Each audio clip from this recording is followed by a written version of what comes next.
Thumbnail మీద మీరు చూసే ఉంటారు డబ్బా పంచాయతీ. యెస్, ఈ వీడియోలో మనం ఆ ఆరో డబ్బా పంచాయతీ గురించి మాట్లాడుకుందాం. దాంతోపాటు ఇంకో 2 టాపిక్‌లు ఓటింగ్ పోల్ అనాలిసిస్ గురించి, అట్నే రీతు సంచాలకం వర్స్ట్ సంచాలక్ ఆఫ్ ద సీజన్ అని చాలామంది కామెంట్లు చేస్తున్నారు. సో, దాని గురించి కూడా మాట్లాడుకుందాం. సో, ఈ 3 టాపిక్‌లు ఉంటాయి. ఫస్ట్ డబ్బా పంచాయతీ తేలుద్దాం. అయితే మనకి ఎపిసోడ్ రివ్యూ చేసేటప్పుడు నేను అన్నా, సుమనన్న చెప్పిన లాజిక్‌కి ఒకవేళ నేనైతే సుమనన్న ఏం చెప్పిండు? ఫస్ట్ అయితే పెట్టింది నేనే కదా! ఖచ్చితంగా నాకు కూడా నువ్వు విన్నింగ్ ఇవ్వచ్చు కదా! ప్రాపర్‌గా పెట్టాల్సిన అవసరం లేదు. ఎన్ని డబ్బాలు ఎవరు ఎక్కువ ఉంటే అదే కరెక్ట్ అన్నావు కదా! సిక్స్త్ డబ్బా అయితే ఫస్ట్ నేనే పెట్టాను కదా! ఆ ప్రకారంగా అయితే నాకు కూడా ఇవ్వచ్చు కదా! అని సుమన్ శెట్టర్‌ని అడిగిండు. ఎంత బాగా అడిగిండు! అద్భుతమైన లాజిక్. ఒకవేళ కళ్యాణ్ ప్లేస్‌లో నేనుంటే సుమనన్నని విన్ చేసేటోడిని. ఎందుకంటే ఇద్దరికి ఈక్వల్ డబ్బాలున్నాయి. కానీ ఫస్ట్ ఎవరు పెట్టిర్రో వాళ్ళకి ఇవ్వచ్చు కదా! అనే పాయింట్‌కి నేనైతే ఈజీగా తన్నే గెలిపించేటోడిని అని కూడా చెప్పిన. కానీ ఎంబటే నేను ఎంత రియలైజ్ అయ్యానంటే, ఎపిసోడ్‌లో చూస్తే సంజనక్క ఫస్ట్ పెట్టినట్టుంది. కానీ సుమనన్న సెకండ్ పెట్టినట్టుంది. సిక్స్త్ డబ్బా. లైవ్‌లో సుమనన్నే ఫస్ట్ పెట్టిండేమో, సంజనక్క తర్వాత పెట్టిండేమో. అందుకే అన్న అంత కాన్ఫిడెంట్‌గా చెప్పిండు. ఎప్పుడు అన్న అబద్ధం ఆడా అని చెప్పి చాలా గట్టిగా చెప్పిండు కదా! నమ్మేటట్టుగా చెప్పిండు కదా! సో, తనని ట్రస్ట్ చేసి ఖచ్చితంగా సుమనన్నే ఫస్ట్ పెట్టినట్టున్నాడు అంటే. అయితే దీనికి దివ్య గాని, తనుజ గాని వాళ్ళు ఫస్ట్ ఎవరు పెట్టిర్రో అది కూడా కన్సిడర్ చేయొచ్చు. ఫస్ట్ ఎవరు పెట్టిర్రు? సుమనన్నే పెట్టిండు. అండ్ ఆ తర్వాత లైవ్ డిస్కషన్స్‌లో ఈ టాస్క్ అయిపోయిన తర్వాత కూడా సుమనన్న ఇమాన్యుల్ తోటి కావచ్చు, దివ్య తోటి కావచ్చు, ఫస్ట్ అయితే నేనే పెట్టాను కదా! అంటే నువ్వే పెట్టినావు. ఆయన కూడా ఒప్పుకున్నాడు కదా! నువ్వే పెట్టినావని. సంజన కూడా ఒప్పుకుంది అని చెప్పి దివ్య అంటది. అండ్ ఇమాన్యుల్ వచ్చినప్పుడు కూడా ఫస్ట్ నేనే పెట్టాను కదా! నాకు ఇవ్వచ్చు కదా! ఏమంటావు అంటే, ఎవరి యాంగిల్‌లో చూస్తే వాళ్ళదే కరెక్ట్ అనిపిస్తుంది అన్న. ఫస్ట్ అయితే నువ్వే పెట్టినావు అని ఇమాన్యుల్ కూడా అంటాడు. ఇది ఎస్టాబ్లిష్ కావడానికి కారణం ఏంటంటే, ఫస్ట్ ఇది ఎస్టాబ్లిష్ చేసింది సుమనన్నే. ఫస్ట్ పెట్టింది నేనే కదా అని. నేను కూడా నమ్మిన. నేను కూడా ఎపిసోడ్ రివ్యూలో అదే పెట్టినా. కానీ లైవ్ చూసిన తర్వాత నేను కింద కామెంట్ సెక్షన్‌లో అదే అంటే మన వీడియో కిందనే ఫస్ట్ కామెంట్ కింద పిన్ చేసి పెట్టిన. ఏంటిది? లైవ్ చూడడం జరిగింది. లైవ్‌లో కూడా సంజనక్కనే ఫస్ట్ సిక్స్త్ డబ్బా పెట్టింది. ఆ తర్వాతనే సుమనన్న పెట్టిండు అనే పాయింట్‌ని నేను మెన్షన్ చేసి చెప్పిన. అంటే మెన్షన్ చేసిన. ఆ తర్వాత అదొక రీల్‌గా చేసి, షార్ట్‌గా చేసి కూడా పెట్టిన. వాళ్ళ ఎపిసోడ్‌లో సంచాలకులుగా చేసిన రీతు, కళ్యాణ్ వాళ్ళు కరెక్ట్‌గా చేసిర్రా? రాంగ్‌గా చేసిర్రా? మీ ఒపీనియన్ ఏందో కింద కామెంట్ చేయర్రి. నాకైతే ఈ 2 పక్కన పెడితే సుమనన్న సిక్స్త్ బ్లాక్ నేను ఫస్ట్ వేసిన కాబట్టి కనీసం అది కన్సిడర్ చేసి నాకు విన్నింగ్ ఇస్తావేమో అని అనుకున్నా. జస్ట్ నేను అడుగుతున్నా అని అన్నాడు. నేను అనుకున్నా అంటే ఎపిసోడ్‌లో చూస్తే సిక్స్త్ బ్లాక్ ఫస్ట్ సంజనకనే వేసింది. మరి లైవ్‌లో ఇట్లా ఫస్ట్ సంజనకి వేస్తే పడిపోతే సుమనన్న వేసిందేమో ఫస్ట్, ఆ తర్వాత సంజనకి వేసిందేమో అని చెప్పి బెనిఫిట్ ఆఫ్ డౌట్ సుమనన్న చాలా సార్లు అంటాడు కదా, నేను మాట్లాడితే నిజమే మాట్లాడితే అబద్ధం మాట్లాడను అని అంటాడు కదా. ఆ మాటకు నిజంగా నమ్మి నేను ఎపిసోడ్ రివ్యూ చేసేటప్పుడు సుమనన్న ఫస్ట్ చేసిందంటే ఆ ఒక్క లాజిక్ తోటి అయితే ఖచ్చితంగా సుమనన్నకి ఇయ్యచ్చు. కాకపోతే కళ్యాణ్ చేసింది కూడా తప్పు కాదు అని ఎక్స్ప్లెయిన్ చేసిన. లైవ్ తర్వాత ఎపిసోడ్ రివ్యూ అప్లోడ్ చేసినాక లైవ్‌లోకి పోయి ఆ టాస్క్ చూస్తే సుమనన్న అబద్ధం ఆడిండయ్యా. సుమనన్న ఫస్ట్ వేయలే సిక్స్త్ బ్లాక్. అయితే దీనికి కౌంటర్‌గా కింద అన్నా నువ్వు అన్నది కరెక్టే. కానీ ఆ తర్వాత ఏం జరిగిందో నువ్వు చూసినావా అంటే, నేను చూసినా. అంటే నువ్వు సక్కగా చూడలేదు. లైవ్ సక్కగా చూస్తే నువ్వు ఈ మాట అనవు. సంజనక్క తర్వాత పెట్టింది. సంజనక్క లాస్ట్‌కి పెట్టింది. లేకపోతే సంజనక్క ఎందుకు ఒప్పుకుంటది సిక్స్త్ డబ్బా ఫస్ట్ ఆయన పెట్టిండు అనంటే, దీనిలో చాలా రకాల కాన్స్పిరసీ థియరీ లాంటివి చిన్నయి ఉన్నాయి. అవేంటివో ఇప్పుడు మనం మాట్లాడేసుకుందాం. ఫస్ట్ లైవ్ అంతా కూడా ఆ టాస్క్ చాలా ఎంగేజింగ్‌గా జరిగింది. చాలా ఇంట్రెస్టింగ్‌గా జరిగింది. ఎవరు గెలుస్తారు అని ఉత్సాహంతో జరిగింది. అండ్ ఇక్కడ చాలామంది తనుజ, గౌరవ్ అండ్ దివ్యనిఖిత, భరణి అన్న, many people supporting to Suman Shetty అన్న. సుమన్ శెట్టి అన్న ఆట ఎప్పుడు కూడా అంత పెద్దగా ఆడాడు కదా! ఇక్కడ ఆడేసరికి అందరూ ఇంట్రెస్టింగ్‌గా చూసిర్రు. ఆయన హైట్ తక్కువ అయ్యుండి ఈ ఆటలో అంత పర్ఫార్మెన్స్ చూపించేసరికి చాలా ఇంట్రెస్టింగ్‌గా చూపించారు.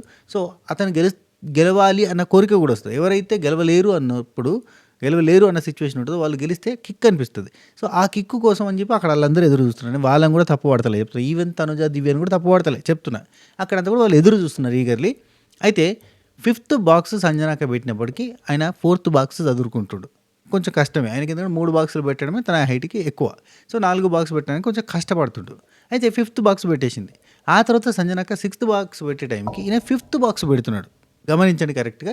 అక్కడ ఎనకాల వాళ్ళు అంటే ఇక్కడ మనకు ఆట సరిగ్గా చూపిస్తలేరు. అప్పుడు కట్టు అని చూపిస్తున్నప్పుడు ఎనకాల వాళ్ళ మాటలు మనకు అర్థమవుతున్నాయి. గౌరవ్ కౌంట్ చేస్తుండు ప్రతిసారి. సో, ఇట్లా ఇక్కడ సిక్స్త్ బాక్స్ పెడుతుంది. అక్కడ ఫిఫ్త్ బాక్స్ పెట్టడానికి ట్రై చేస్తున్నాడు. ఫిఫ్త్ బాక్స్ సక్సెస్‌ఫుల్‌గా పెట్టిండు. ఆ తర్వాత సిక్స్త్ బాక్స్ పెట్టింది కదా! ఈమె సెవెంత్ బాక్స్ పెట్టే కంటే ముందు సిక్స్త్ బాక్స్‌ని సెట్ చేయడానికి సంజనక ట్రై చేస్తుంది. ఇక్కడనేమో సుమనన్న ఫిఫ్త్ బాక్స్‌ని సెట్ చేసుకుంటుండు. సిక్స్త్ బాక్స్ ఏద్దామని చెప్పి ట్రై చేద్దామని కష్టపడుతుండు. ఇది జరుగుతున్న సినారియో. చాలా సేపటి వరకి సంజనక్క అక్కడ డ్రాప్ అయిపోయి ఇంక జాలు ఆయన 5 వేసిండు కదా! నువ్వు ఆపేసేయి వద్దు ఇంకా రిస్క్ తీసుకోకు అని చెప్పి అందరు చెప్తున్నారు. సో, రిస్క్ తీసుకోకనందుకు ఆగిపోయింది. ఎవరు? Nikhil, especially Nikhil and Emmanuel కంప్లీట్‌గా సంజనక్కకి సపోర్ట్ చేస్తూ రిస్క్ తీసుకోకు అంటే ఆమె ఆగిపోయింది. ఫస్ట్ ట్రై చేద్దామని చూస్తుంది, ఇట్లా అన్నది. అక్కడ కొంతమంది సజెషన్ ఏం చేశారంటే పక్కకి గాల్లో వేసుకోండి, సిక్స్త్ దాని మీద పడేంత హైట్కి గాల్లో వేసుకొని చూడండి, పడుతుందేమో చూడండి అంటే పక్కకు ప్రాక్టీస్ చేస్తూ ఉంది. సో ఇది జరుగుతున్న టైంలో సిక్స్త్ది వేద్దాం అడిమారి గుడి దెబ్బలో, ఎందుకంటే అందరూ ఎంకరేజ్ చేస్తున్నారు, లిటరల్లీ అందరూ ఎంకరేజ్ చేస్తున్నారు సుమనని.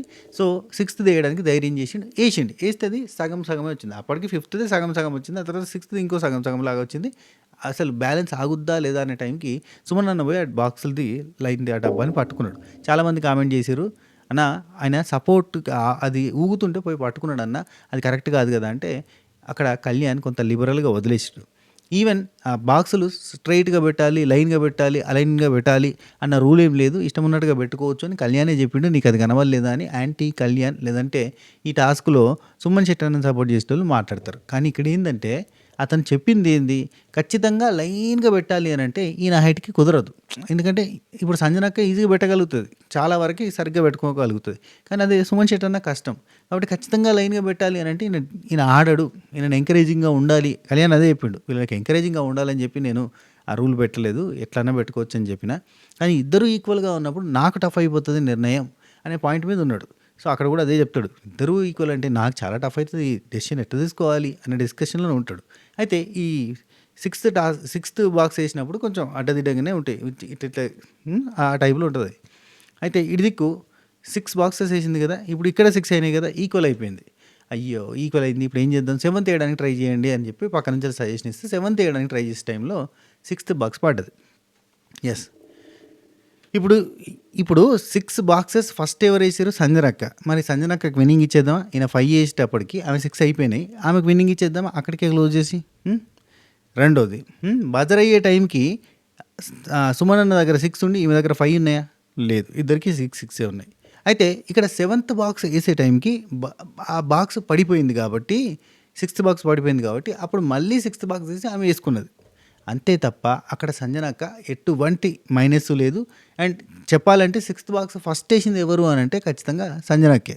కానీ ఇక్కడే చేసిన పనిని చెప్పుకోవడం అనేది చాలా ముఖ్యం. మనకి సీజన్ 8లో అనుకుంటా కదా, సీజన్ 8లోనేనా లేదు సీజన్ 6లో అనుకుంటా, చంటి అని ఉంటాడు, చంటి అని అంటాడు. ఇక్కడ చెయ్యడమే కాదు, చేసింది చెప్పడం కూడా చాలా ఇంపార్టెంట్. చెప్పకపోతే చేసినట్టుగా ఎవరికి తెలియదు అని, అంటే కెమెరాలు ఉన్నాయి చూసేస్తే అని అనుకుంటే కష్టము. చెయ్యాలి, ఆ చేసింది చెప్పాలి. చేసిన దానికంటే ఎక్కువ చెప్తే కానీ అది జనాలకు రిజిస్టర్ కాదు. అందుకే అన్నిసార్లు చెప్తూ ఉంటారు ప్రతి ఒక్కరని చంటన్న ఒక మాట అంటాడు. సో లైక్ దట్ ఇక్కడ ఏంటంటే సుమనన్న చేసింది పక్కన పెడితే, సుమనన్న కంటే ముందే 6th బాక్స్ ఫస్ట్ వేసింది ఎవరంటే సంజనక్క. కానీ అక్కడ అక్క చెప్పుకుంటలేదు, కానీ సుమనన్న ఫిక్స్ అయిపోయాడు. 6th బాక్స్ ఫస్ట్ ఎవరు వేసారు, నేనే కదా, నేనే ఫస్ట్ వేసాను కదా, సిక్స్త్ బాక్స్ ఫస్ట్ నేను వేసాను కదా అని అంటాడు. 6th బాక్స్ ఫస్ట్ వేసింది సంజనక్క, ఎట్లా చూసినా సంజనక్కనే ఫస్ట్. ఆ తర్వాత ఈయన 6th బాక్స్ వేసిండు, అప్పుడు ఈమె 7th బాక్స్ వేస్తూ ఉంటే 6th బాక్స్ పడిపోతే మళ్ళీ అది ఏసీ సెట్ చేసుకుంటుంది. ఆ తర్వాత 7th వద్దులే అని చెప్పి అందరూ అంటే ఆగిపోతారు. ఇద్దరిది ఈక్వల్ ఉంటే నాకు కష్టమైంది అని చెప్పి కళ్యాణ్ మొత్తుకుంటూ ఉంటాడు. ఇది జరిగిన సినారియో, మీకు అర్థమైందా? మీరు లైవ్ చూస్తే మాటలు ఏంటంటే మీకు ఇంకా క్లారిటీగా వస్తుంది. ఇంకా ఆయన 5 ఉన్నాయి, ఈమె 6 ఉన్నాయి, ఆయన 5 ఉన్నాయి, ఇది 6 ఉన్నాయి అని గౌరవం అంటూ ఉంటాడు. ఆయన కూడా 6 వేసుకున్నాక 6 ఈక్వల్ అయిపోయినాయి కదా అని అంటాడు. ఇక్కడ 7th వేయబోతుంటే 6th పడిపోతే ఓకే ఇక్కడికి క్లోజ్ కదా అన్నట్టుగా అంటాడు. ఆ తర్వాత మళ్ళీ వేయబోతుంటే 6th పడితే ఓకే ఇప్పుడు 6 అయినాయి కాబట్టి 7 వేయండి అని చెప్పి కొంతమంది నెగిటివ్గా ఎంకరేజ్ చేసేటోళ్ళు కూడా ఉన్నారు. ఇప్పుడు తనుజా ఉంది చూసిరా, లిటరలీ సంజనాక్కకి 7th వేయండి మీరు వేయగలుగుతారు అంటుంది. అంటే ఎంకరేజ్ చేస్తుంటుంది, ఎందుకంటే సుమనన్న గెలవాలి కదా. 7th దేశంలోపు ఇది పడిపోద్ది అని చెప్పి కాన్ఫిడెన్స్ తోటి 7th వేయమని చెప్పి ఎంకరేజ్ చేస్తుంటుంది. అది ఆ టైప్లో జరిగింది అన్నట్టు. సో ఇక్కడ డబ్బా పంచాయతీలో యునానిమస్గా చెప్తున్నా సంజనక్క గెలిచినట్టే. అరే ఎందుకన్నా ఆయన హైట్ చూసినావా పాపం, ఆయన హైట్కి అంతేసినట్టే ఎక్సలెంట్గా ఆడిండు. అందుకే సుమనన్న మాస్, ఎక్సలెంట్, సూపర్, గ్రేట్, చాలా బాగా ఆడిండు. కానీ గెలవడం విషయానికి వస్తే రెండిట్లలో ఖచ్చితంగా ఫస్ట్ 6 ఫినిష్ చేసిన పర్సన్ ఎవరు అంటే సంజనక్క. అక్కడికే బెల్లు కొట్టాలి అని అంటే 6th ఫస్ట్ బెల్లు కొట్టేదే ఉందనుకోరు, ఈ టాస్క్లో ఎక్కువ కట్టేసి బెల్లు కొట్టిన వాళ్ళకి ఎక్కువ కట్టేసి బెల్లు కొట్టిన వాళ్ళు విన్ అయినట్టు. ఒకవేళ ఆ బెల్లు కొట్టిన తర్వాత కూడా పక్కన వాళ్ళు ఇంకెక్కువ బాక్సులు వేస్తే కనుక విన్ అయినట్టు అని ఒక రూల్ ఉంటే ఖచ్చితంగా సంజనక్క 6 వేసిన తర్వాత బెల్లు కొట్టేది కదా, అయిపోయేది కదా, అట్లయినా విన్నర్ అయ్యేది కదా. అక్కడ బెల్లు లేదు, బజర్ టు బజర్ ఉంది. కాబట్టి ఆ బజర్ టు బజర్ ఎండ్ బజర్కి వచ్చేసరికి ఇద్దరి 6 బాక్సులు ఉన్నాయి. అందులో ప్రాపర్గా ఏది ఉందో అది చూసి సెలెక్ట్ చేసుకున్న కళ్యాణ్ది 0% తప్పే లేదు. చాలామంది అంటారు కాబట్టి చెప్తున్నా, తప్పు అని అంటారు కాబట్టి చెప్తున్నా. ఇక సుమనన్న పంచాయతీని విడిచిపెట్టుర్రు. ఎవరైనా సుమనన్ననే ఫస్ట్ వేసిండు అని ఒకవేళ ఇంకా సుమనన్న డై హార్డ్ ఫ్యాన్స్, వాళ్ళు నా ఫ్యాన్స్, డై హార్డ్ ఫ్యాన్స్ అనేటోళ్ళు ఎవరైనా ఉంటే కనుక మీరు దయచేసి ఈ కింద అయితే కామెంట్లు పెట్టకూర్రి. Waste of time. ఎందుకంటే చాలా క్లారిటీగా చెప్తున్నా. 6th బాక్స్ ఫస్ట్ ఎవరు వేసారు అంటే సంజనకే అవుతుంది. రైట్. ఇప్పుడు కొన్ని కామెంట్స్ ఉన్నాయి. సంజనకి నువ్వు సపోర్ట్ చేస్తున్నావు, సంజన కావాలని లేపుతున్నావు, ఇట్లాంటివి మాట్లాడేటోళ్ళు ఉన్నారు. అండ్ సంజన నువ్వు కావాలని డిగ్రేడ్ చేస్తున్నావు, నీకు రీతు అంటే ఇష్టము అని చెప్పి ఇట్లా కామెంట్ పెట్టేటోళ్ళు కూడా ఉన్నారు. రీతు అంటే నాకు ఇష్టం ఉండి నిన్న సంచాలక సూపర్గా చేసింది, ఎక్సలెంట్గా చేసింది అని చెప్పినా నేను. జగమంతా కూడా రీతు సంచాలకగా బాగా చేయలేదు అని అంటుంటే కొంతమంది పెట్టిరు కామెంట్స్. ప్రపంచం అంతా రీతు సంచాలకగా వస్తానంటే నువ్వేమో బెస్ట్ సూపరు తోపు అన్నావు, అసలు నువ్వేంది రీతు నీ ఫేవరెట్టా అని అడిగారు. ఆబ్వియస్లీ రీతు నా ఫేవరెట్ కాదు, 100%, 200% ఫేవరెట్ కాదు. కానీ ఇప్పుడు ఉన్న వాళ్ళలో రీతు అండ్ ఇమాన్ పవన్ బెస్ట్గా ఆడుతున్నారు అన్న ఒక కన్సర్న్ అయితే ఉంది. స్టార్టింగ్లో అయితే అసలు లేకుండా ఆ తర్వాత పర్ఫార్మెన్స్ వైజ్గా చూస్తుంటే రీతు బాగానే పర్ఫామ్ చేస్తుంది అన్న పాయింట్ అయితే ఉంది. కానీ ఇక్కడ అవన్నీ మనసులో పెట్టుకొని నేను రీతు సంచాలక సూపర్ చేసిన అంటే కాదు. నేను ఏది మనసులో పెట్టుకొని రీతుని సంచాలక సూపర్ చేసిన అన్న తెలుసా? ఫస్ట్ థింగ్, నిన్న మధ్యాహ్నం రిలీజ్ అయిన ప్రోమో. ఆ ప్రోమో చూసిన తర్వాత నేనేం ఎగ్జైట్ అయినంటే, రీతు డిమాండ్ పవన్ని ఫేవర్ చేస్తూ అక్కడ టాస్క్లో ఫేవరెటిజం చూపిస్తుంది, అందుకే సంజనక్క నీ వాళ్ళందరినీ సేవ్ చేసుకుంటున్నావు అని అన్నది అని అనుకొని కంప్లీట్గా రీతు సంచాలకగా ఫెయిల్ అనే పాయింట్ని గట్టిగా చెప్పిన. ఎంత గట్టిగా చెప్పిన అంటే, రీతు కంప్లీట్గా డిజాస్టర్, సంచాలకైనా ఫేవరెటిజం చూపిస్తుంది, మళ్ళీ పాత రీతు వచ్చిందని చెప్పి చాలా గట్టిగా మొత్తుకున్నా. ఆ వీడియో కూడా బాగానే రీచ్ అయింది. సో ఆ తర్వాత ఎపిసోడ్ చూసినప్పుడు తను డిమాండ్ పవన్ కోసం ఎటువంటి నెగిటివ్ వర్క్స్ అంటే నెగిటివ్గా సంచాలకాన్ని ఇలాంటి గేమ్ని నెగిటివ్గా పట్టుకొని పోలేదు. అక్కడ జరిగిందంతా కూడా డిస్టర్బెన్సెస్ జరిగినప్పుడు ప్రతిసారి డిస్టర్బెన్స్ జరుగుతుంటే ప్రతిసారి ఏ నిర్ణయం తీసుకున్నా వాళ్ళు అక్కడ ఆపోజిట్ వాళ్ళు ఒప్పుకోనప్పుడు సంచాలకుల నిర్ణయమే తుది నిర్ణయం అని గట్టిగా మాట్లాడకుండా అటు తిప్పి ఈడు తిప్పి మార్చి 3 సార్లు మార్చింది, రూల్స్ మార్చింది. దానివల్ల వర్సెస్ సంచాలక అనే పేరు వచ్చింది. నేను అవన్నిటికంటే దానికంటే ముందే ఘోరంగా బ్లేమ్ చేసిన కాబట్టి అసలు ఇది పెద్దగా రాంగ్ చేసిన ఫీలింగ్ అనిపించలేదు. అక్కడ ఏంటంటే అడ్జస్ట్మెంట్లలో మిస్టేక్ జరిగింది కదా అన్న పాయింట్ వచ్చింది నాకు. కానీ రీతు సంచాలకంగా బెస్టా అంటే కాదు. నేను నిన్న చెప్పినా కానీ బెస్ట్ అంటే కాదు. మ్యాటర్ ఏంటంటే ఫస్ట్ ఫెయిల్యూర్ ఏంటంటే సంజనక్కని ఆ బాల్స్ అన్నీ కూడా కిందేసినప్పుడే ఫౌల్గా కన్సిడర్ చేసి తనని ఎగ్జిట్ చేయాలి బయట గేమ్ నుంచి. కానీ అట్లా ఎగ్జిట్ చేయకుండా అలో చేసింది.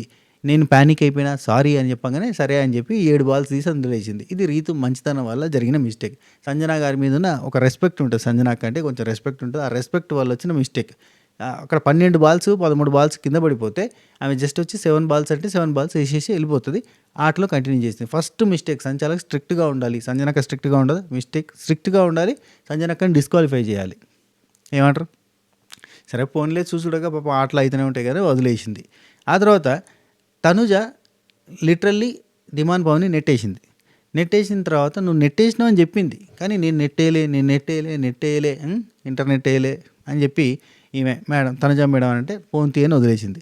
సెకండ్ టైం అతను పడిపోయాడు, సెకండ్ ఛాన్స్ వచ్చేసింది. కానీ అంతకంటే ముందే 3 సార్లు నిఖిల్ బయటకేయండు, అది అబ్జర్వ్ చేయలేదు. ఇక్కడ సంచాలక ఫెయిల్ అంటే కరెక్ట్గా అబ్జర్వ్ చేయలేదు. నేను నిన్న ఏమని చెప్పినంటే 4 కర్నూట 50 అటు ఇటు చూస్తా అంటే మరి తప్పదు, సంచాలక డ్యూటీ కాబట్టి చూడాల్సి వస్తుంది, చూడలేకపోయింది, అది మాత్రం వాస్తవం. సో నిఖిల్ 3 సార్లు బయటకు దాటుతాడు, వాంటెడ్లీ 2 సార్లు దాటుతాడు. సో అతని మిస్టేక్ కాబట్టి అతన్ని డిస్క్వాలిఫై చేసినా ఈ ఆటలో నుంచి పక్క జరగాలని చెప్పినా కానీ ఆ తర్వాత తనుజ వాదిస్తుంది, గట్టిగా వాదించి నిఖిల్ది తప్పే ఉంది, డిమాండ్ కూడా పోయిండు అంటే డిమాండ్ కూడా పోయిండు కానీ డిమాండ్ వాంటెడ్లీ పోలే, నువ్వు నెడితే పోయిండు అంటే అక్కడ పంచాయతీ జరుగుతుంది.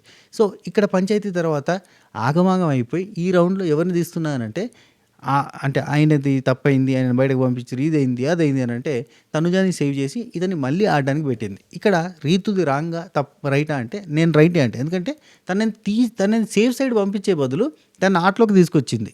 సో ఆ ప్లేస్లో ఎవరినొకరిని సేఫ్ చేయాలని చెప్పి తనుజకి ఈయనకంటే ఒక బాల్ ఎక్కువ ఉంది కాబట్టి ఆమెను తీసుకుపోయి సేఫ్ సైడ్ పెట్టింది. కానీ ఇక్కడ జనాలు అందరికీ అనిపిస్తుంది, అరే అసలు డెసిషన్ తీసుకోవడం ఏంది, ఆయన తీసేసి మళ్ళీ ఏమంటుంది, ఏంది సేఫ్ సైడ్ ఎవరిని పంపించింది అనే పాయింట్ ఉంటుంది. కానీ అక్కడ కన్ఫ్యూజన్ ఎక్కువ అయ్యి డెసిషన్ ఏదో ఒకటి తీసుకోవాలి కాబట్టి పాజిటివ్ డెసిషన్ అంటే మళ్ళీ నిఖిల్ని ఆడే ఛాన్సే అంటే ఆడడానికే తీసుకొచ్చింది తప్ప కంప్లీట్గా తనని సేవ్ చేయడమో, కంప్లీట్గా ఇక్కడ తనుజాకి ఫేవర్గా పోయి మాట్లాడినట్టుగా ఉండడమో కాలేదు. అండ్ తనుజాది ఇక్కడ పెద్ద బ్లండర్ ఏంటంటే అవతల ఇక్కడ చెప్తా అబ్బా వీళ్ళందరూ బ్లండర్ కాదు, దివ్యనికిత పెద్ద బ్లండర్. ఎందుకంటే దివ్యనికిత అంత అయిపోయిన తర్వాత సుమన్ చైతన్యతో లోపల కూర్చొని మాట్లాడుతుందని చెప్పిన అప్పుడు చెప్తుంది, అసలు నేను నీకోసం ఎందుకు వాయిస్ రైజ్ చేసింది తెలుసా, చాలా పెద్ద లొల్లి పెడతారు తనుజ అండ్ ఎవరిమే దివ్య నిఖిత వీళ్ళు ఎంత పెద్ద పంచాయతీ పెడతారు తెలుసా? కళ్యాణ్‌కి మనసున పట్టని దగ్గర దగ్గర గంట సేపు ఒరుతారు. ఒరుతూనే ఉంటారు. నీ తప్పు, అది తప్పు, ఇది తప్పు, సంచాలకుగా ఫెయిల్ అయిపోయావు నువ్వు, మొత్తం నాశనం అయిపోయావు. ఇట్లాంటి మాటలన్నీ చెప్తారు. అయితే ఇంత పంచాయతీ ఎందుకు పెట్టిందని అక్కడ చెప్తుందన్నట్టు తర్వాత సుమన్ అన్నతోటి. నాకు ఎక్కడన్నా తప్పు జరిగిందంటే నాకు అసలు వదిలేయబుద్ది కాదు. ఖచ్చితంగా నేను వాళ్ళకి ఆపోజిట్‌గా నా వాయిస్ రైజ్ చేస్తా అని చెప్పింది. మరి ఇక్కడ రీతు సంచాలకుగా ఇన్ని మిస్టేకులు జరుగుతుంటే వాయిస్ ఎందుకు రైజ్ చేయలేదు? చేయొచ్చు కదా వాయిస్. ఎందుకు రైజ్ చేయలేదు? చేయలేదు అంతే సింపుల్‌గా చేయలే.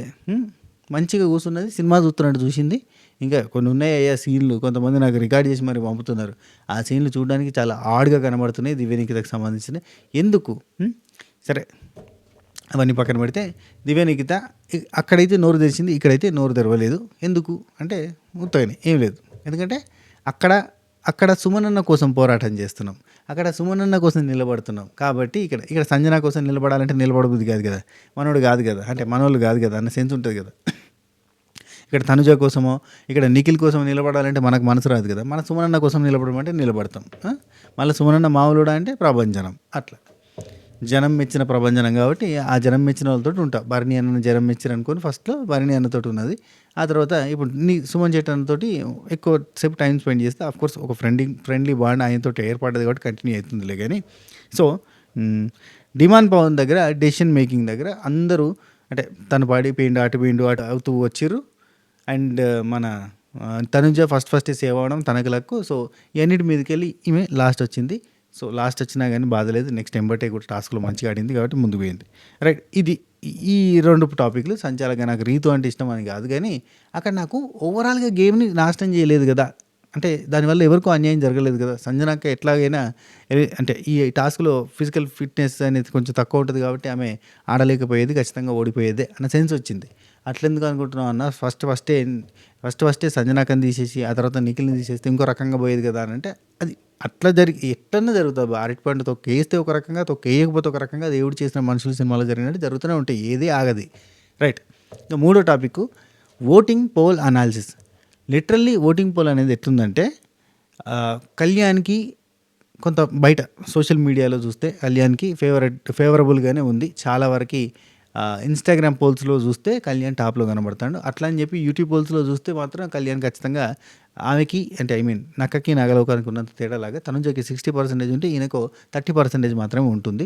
సో, ఆ రేంజ్ డిఫరెన్స్ అయితే ఉంది ఖచ్చితంగా. సో, అదే ఇన్‌స్టాగ్రామ్ పోల్స్‌లో చూస్తంటే కళ్యాణ్‌కి మంచి ఓటింగ్ ఉంది. ఈవెన్ తనుజ కంటే గట్టి ఓటింగ్ పడుతుంది. అన్‌అఫీషియల్ పోల్స్‌లో చూస్తుంటే ఇద్దరికి ఈక్వల్ ఓటింగ్ పడుతుంది. ఎటు తిరిగినా టాప్‌లో మాత్రం వీళ్ళిద్దరే కనబడతారు అబ్బా! ఇది ఫిక్స్. నేను ఎన్ని సార్లు చెప్పినా ఇదే ఫిక్స్. రైట్. అయితే తర్వాత పొజిషన్‌లో ఎవరున్నారు? భరణి అన్న ఉన్నాడా? సంజన అక్క ఉందా? ఎవరున్నారు అనంటే నాకు కొంత ఇన్ఫర్మేషన్ ప్రకారంగా చూస్తే అన్‌అఫీషియల్ పోల్స్ చెక్ చేసినా గానీ, ఇంకా Instagram polls, YouTube polls check చేసినా, కొంచెం తెలిసిన సోర్స్‌ని యూజ్ చేసినా గానీ డిమాండ్ పవన్‌కి బెటర్ ఓటింగ్ పడుతుందట. డిమాండ్ పవన్ ఎక్కడ కూడా నెవర్ గివ్ అప్ యాటిట్యూడ్ తోటి అండ్ ఎట్లాగో కంప్లైనింగ్ మెంటాలిటీ లేకుండా చాలా వరకు డిమాండ్ పవన్‌ని ఇష్టపడుతున్నారు కాబట్టి డిమాండ్ పవన్‌కి ఓటింగ్ పడుతుంది అనుకున్న ఒకటే ఒక నెగటివిటీ. కానీ తను కూడా గట్టి కంటెస్టెంటే అవ్వడము, తన ఓటింగ్ తనకి, ఈయన ఓటింగ్ ఈయనకి. ఓవరాల్‌గా అయితే డిమాండ్ పవన్‌కి కొంచెం బెటర్ ఓటింగ్ వచ్చిండు అండ్ థర్డ్ పొజిషన్‌లో నిలబడుతున్నాడు అనేది ఇన్ఫర్మేషన్.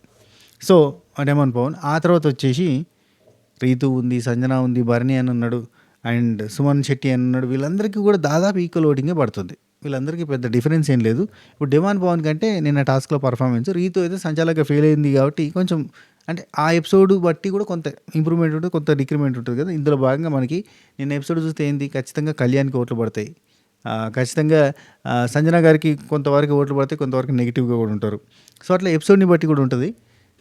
ఈ లెక్కన చూస్తుంటే రీతుకి కొంచెం డౌన్ ఉంటుంది. సో, మీదికి భరణి అన్న వస్తాడు ఖచ్చితంగా. భరణి అన్నకి పాజిటివ్ ఎపిసోడ్ ఏమైనా పడ్డదా అంటే అట్లేం పడాల్సిన అవసరం లేదు. భరణి అన్నకి సైన్యం సిద్ధమైంది. ఆ సైన్యం ఎక్కడి నుంచి వచ్చింది అనేది మీకు తెలుసు. సో, భరణి అన్నకి ఓటింగ్ అయితే పడింది.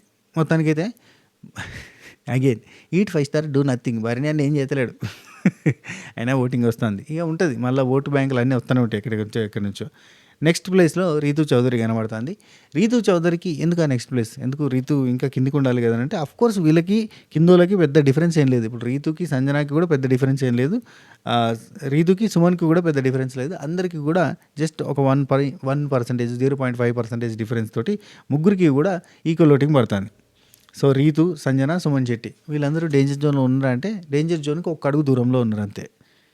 సో నెక్స్ట్ ఇక డేంజర్ జోన్లో ఉన్నది, వెళ్ళిపోవడానికి సిద్ధంగా ఉన్నది. మేబీ చేస్తే డబుల్ ఎలిమినేషన్ చేసినా ఆశ్చర్యపోకర్లేదు. కాబట్టి ఇద్దరు వెళ్ళిపోతారు అని అంటే కనుక దివ్య అండ్ నిఖిల్ వెళ్ళిపోయే ఛాన్స్ ఉంది. లేదు ఒకరే వెళ్ళిపోతారంటే కనుక నిఖిల్ వెళ్ళే ఛాన్స్ ఉంది. లేదు ముగ్గురు వెళ్తారంటే కనుక దివ్య, నిఖిల్, గౌరవ్ ముగ్గురు వెళ్ళిపోయే ఛాన్స్ ఉంది. సో ఓవరాల్గా అయితే వీళ్ళు డేంజర్ జోన్లో ఉన్నారు. ఎందుకు అని అంటే కొన్నిసార్లు మనం ఎంత కష్టపడ్డా, అదే గుమ్మడికాయ ఎంత కష్టం ఉన్నా, కరెంట్ పోల్ అంత కష్టం ఉన్నా, ఆ టైప్లో మనం మాట్లాడతాం కదా. జస్ట్ గుమ్మడికాయ అంత కష్టం ఉన్నా కానీ ఆవగించేంత అదృష్టం లేకపోతే వర్కౌట్ కాదు అన్నట్టుగానే ఈయనకి కూడా వర్కౌట్ కాక అంతే, అంతకు మించి ఇంకేం లేదు. సో ఇద్దరు కూడా ముగ్గురు కూడా టఫ్ కంటెస్టెంట్సే, గట్టి కంటెస్టెంట్సే. కానీ మనం ఈ సీజన్ స్టార్ట్ అయినప్పటి నుంచి గట్టి కంటెస్టెంట్లు పోవడమే చూస్తూనే ఉన్నాం. ఇది కొత్త కాదు, వింత కాదు, మనకు అలవాటైన పానమే. రైట్. అయితే ఇక దివ్య, నిఖిత, గౌరవ్, నిఖిల్లో ఎవరో ఒకరు వెళ్ళిపోయే ఛాన్స్ ఉంటుంది. ఇక సుమన్ అన్నకైతే డైహార్డ్ ఫ్యాన్స్ ఉంటారు, వాళ్ళందరూ ఓట్లు ఎత్తునే ఉంటారు. ఆయన రైట్ చేసినా, రాంగ్ చేసినా, లెఫ్ట్ చేసినా, అప్ చేసినా, డౌన్ చేసినా, ఏం చేసినా కానీ ఆయనకి ఓటు వేసడం మాత్రం మాంతలేరు. అది ఆయన చేసుకున్న అదృష్టం అని చెప్పొచ్చు. సంజనక్కకి కూడా ఇంకా ఓటింగ్ పెరగచ్చు, కానీ అంటే టాప్ 6 ఉంటుంది కదా, టాప్ 6లో ఉండే ఛాన్స్ ఉంది అని నాకు అనిపిస్తుంది. సో ఇది మ్యాటర్. ఈ వీడియో మీకు నచ్చిందని అనుకుంటున్నాను. నచ్చితే లైక్, షేర్, కామెంట్. అండ్ మీరు ఎవరికి ఓటేస్తున్నారు, మీరు ఎవరిని గెలవాలని అనుకుంటున్నారో కింద కామెంట్ చేయడం మాత్రం మర్చిపోవద్దు. అంటేనేమో అన్న అంటారు కానీ నోటిఫికేషన్లు వస్తలేవు అని కామెంట్ పెడతారు. నోటిఫికేషన్లు ఏడికి వెళ్ళొస్తాయి? యూట్యూబ్ వాడు 3 నోటిఫికేషన్లు ఇస్తే అంతకుమించి ఒక్కడి కూడా ఎక్కువ ఇయ్య అంటాడు. అసలు మనం ఏం చేయాలి? ఆల్టర్నేటివ్ చెప్పిన కింద బ్రాడ్కాస్ట్ ఛానల్కి సంబంధించిన లింకు కింద ఫస్ట్ కామెంట్లో పిన్ చేసి పెడతా.